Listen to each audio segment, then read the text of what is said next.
All right, so are we doing this?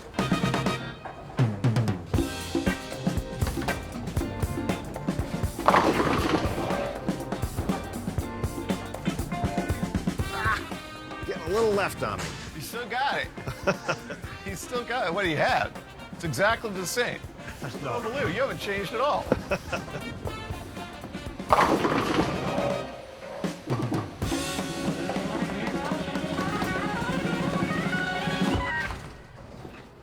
We can't take all the credit for the inspiration for sure, because there was a great script by Mort Nathan and Barry Finaro. They just knew what they were doing, you know. They're funny guys for sure. Well, you know, we don't have like a real plan, like a long-term, like we're gonna do this to this to this to this. But it was the first one that came along that we thought, oh, this is right up our alley. We really liked it. It was different, yet it was the same kind of comedy that we like. We really liked the story. We liked getting into it, ripping it apart, the surprises. Sometimes bowler just has to face the music. And that bowler is you, right? It was just right for us at that time. Yeah, it had that buddy feel too. It felt like a pretty good follow-up for us to Dumb and Dumber. What's that made out of? 14 karat gold. Looks like rubber. It also was a good follow-up because it was the first one the studios would make with us after Dumb and Dumber. Believe it or not, like you finish Dumb and Dumber, you think, oh, they're gonna be throwing scripts at you left and right, but they weren't, because they saw that as a Jim Carrey movie, and we were lucky to be on board. So it was hard. It was hard to get that made. Like, it took a long time to get that made. We had a lot of actors pass, and then finally, you know, got the right guys. So it's kind of lucky the way it worked out. Come on, boy. Bull. The name's not Boy. It's Roy. Woody and I lived together when he was on Cheers. He was my roommate, and we lived together for 3-4 years, and we were all close, you know, we all hung out, had a good time, but we'd never done anything together. So it was time. Well, yeah, they offered me to do a role in Dumb and Dumber, you know, and I just thought it was too silly. And then I watched it, and I loved it, you know. I thought it was hysterical. I thought, well, why didn't I just... You know, I've known these guys 11 years. I always consider them, you know, the funniest people I'd ever met. And I read it, and I loved it. You know, I thought it was the most hysterical script I ever read. And then, just like the next week, just a few days later, it just suddenly all came together. Like, he was on the fence, we weren't sure if we had him, and then I was playing pool with him. And I remember, were you there that night? I had some crazy shot. It was like 3 banks over here. I said, okay, Woody, I said, if I make this shot, will you be in? Because he was just close. He goes, that in there? Yeah, I'll be in. Boom, it went in. And I've been holding you to that. And by the way, I'm not a good pool player at all. It was just a complete fluke. It was like God saying, Woody, do the movie. And he committed right after that. I've got a little proposition for you. I will pay you $1 million to sleep with your friend here. One night, cash. Woody was at that point in his career where if he was getting a role, he was a certain type of guy, and he was a good-looking guy, and you know, the guy who might get the girl, that kind of thing. And so I think he wasn't used to seeing those kind of roles for himself at that point in his career. Now he'll do a lot of different things, I think, but it took him a little convincing to, you know, let himself go, to be the guy with the big belly and, you know, really just gone to pieces. How do I look? They said that I'll look back on my career and I'll say this is the best thing I ever did. And it is, to me. It's the most fun I've had. Success. I'll get you a tissue. We didn't know who to cast for the Amish kid. We had a lot of guys in mind. I remember we had Chris Farrelly. And we went to Chris Farrelly. We wanted him to play the Amish guy. And he was locked into a contract. So then we moved on, and we got... Carendi. Remember Michael Carendi, who's a pal of ours. He was a director. I think he came up with the idea of Randy Quaid. I remember him suggesting that. It's like, we're like, Randy Quaid? It wasn't the first guy we were thinking of. He said, he's a great actor. Yeah, well, we were big fans of Randy Quaid from the Vacation movies. You know, he's awesome. You got something special. With your talent and my knowledge, you could be a champion. I'm sorry, sir, but I'm just not interested. I hope you're rotting to hell, you loser! He brought a level that we had never considered, you know, that kind of wackiness, like, I gotta keep my eye on you. You're just testing me. Dude. Oh, Mr. Munson. Oh, whoa.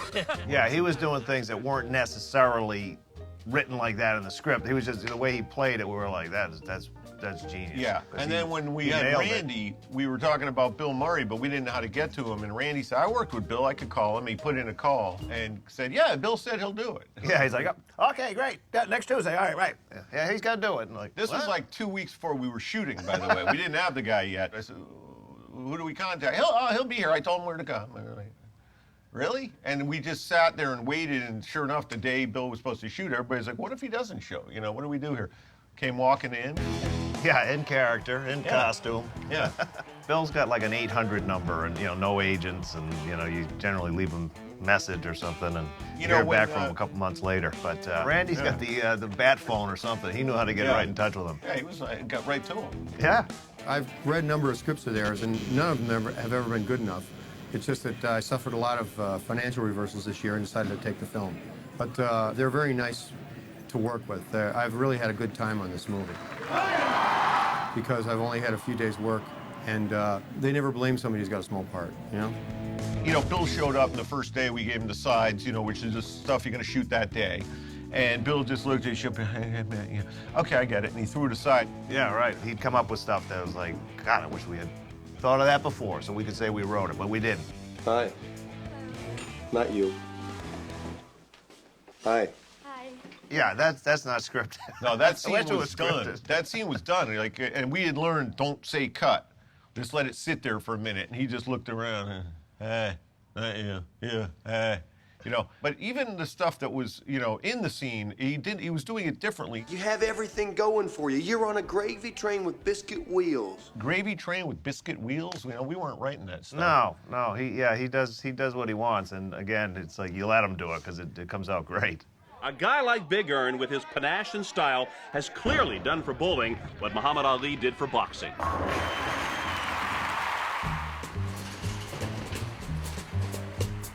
You want to go first? This counts. Huh?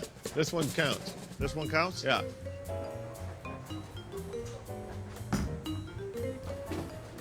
Pretty consistent, huh?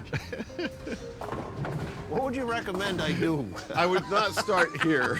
I would start here where everyone else starts. Is that what it is? Boy, it's just coming right over the top. All right. Okay.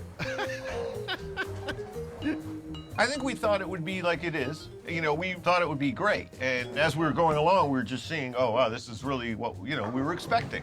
That's an insurmountable lead.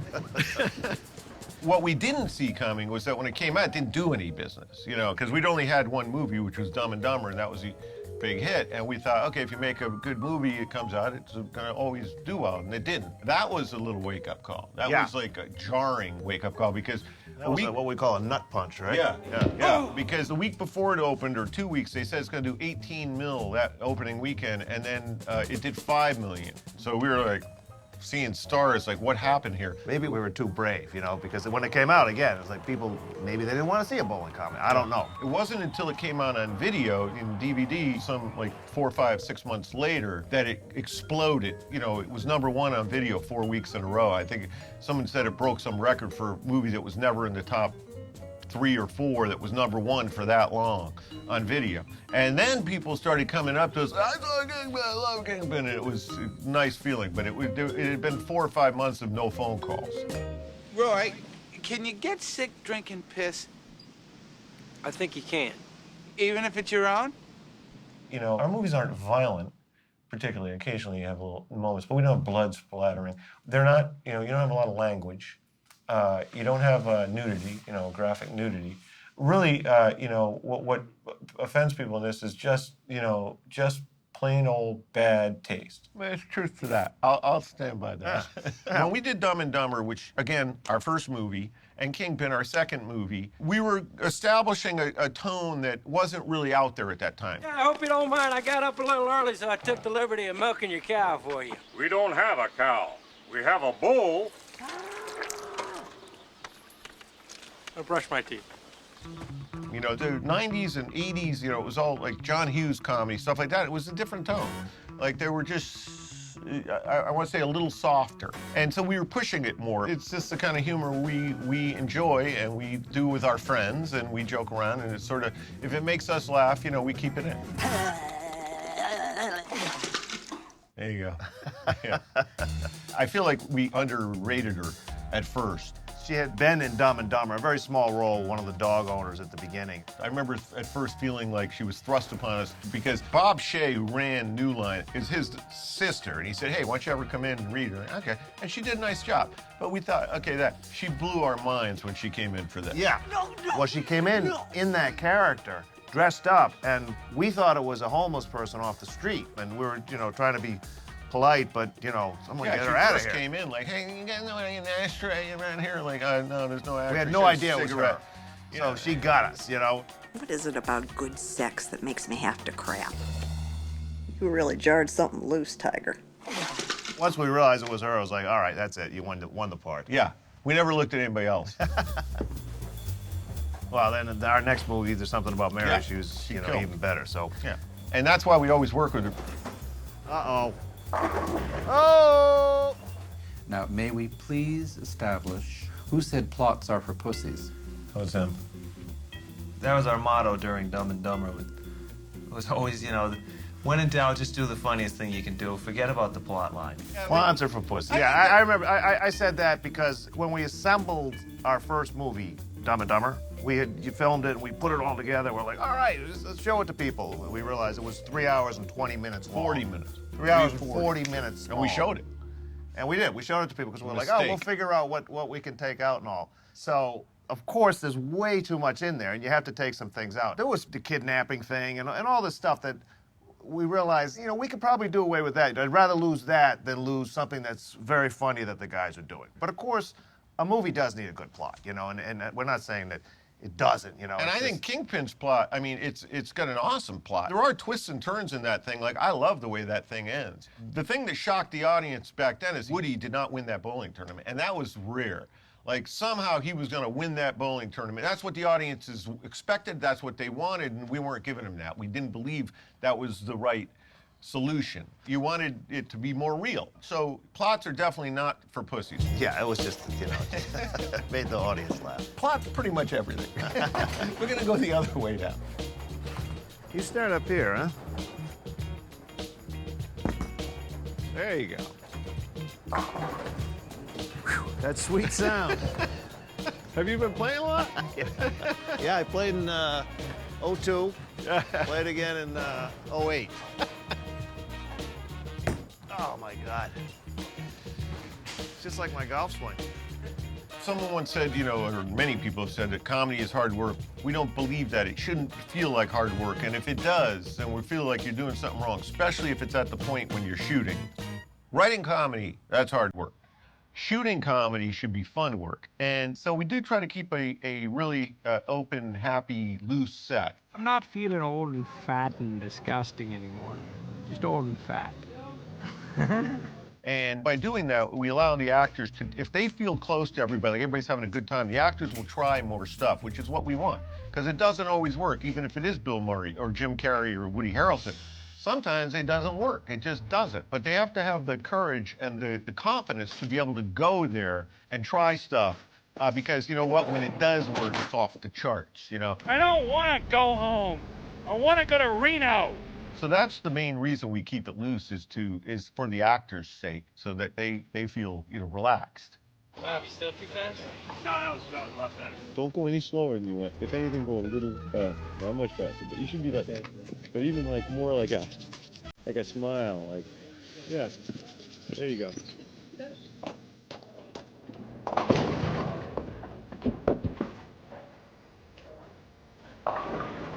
Oh.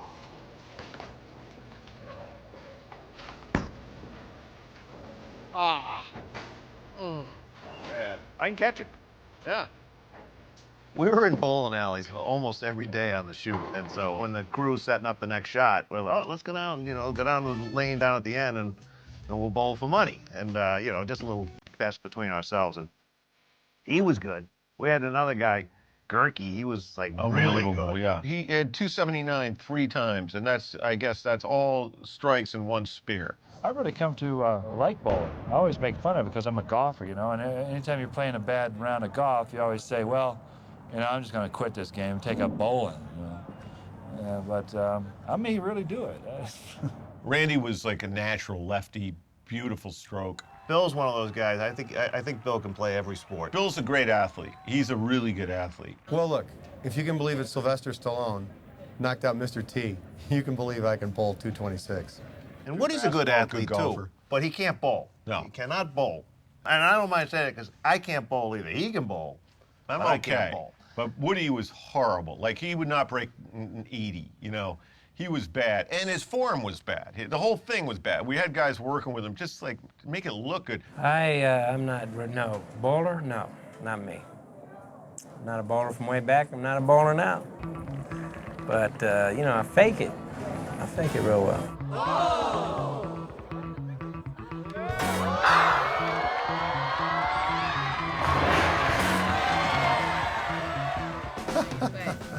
Well, I had to bowl against Woody.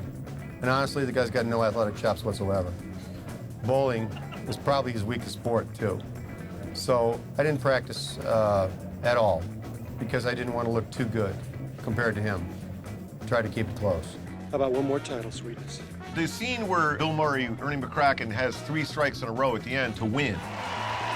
We had 1,000 people in the audience at the National Bowling Center in Reno, Nevada. Look at him pump up this crowd. And we said, okay, this is what's going to happen. Bill's going to bowl. He needs to get 3 strikes. Now, it's probably going to take a while, but 3 shots. Strike, strike, strike. First 3 throws. So the place went ballistic. You know, they couldn't believe what he did. And Bill was like, yeah. I mean, yeah. Bill's like that. You know, the bigger the crowd, the better he's going to perform, you know. The audience didn't get worn out. We could have had 20 throws, and they'd be like, yeah, unprepared. But that happened, which was sensational. Put it in the record books.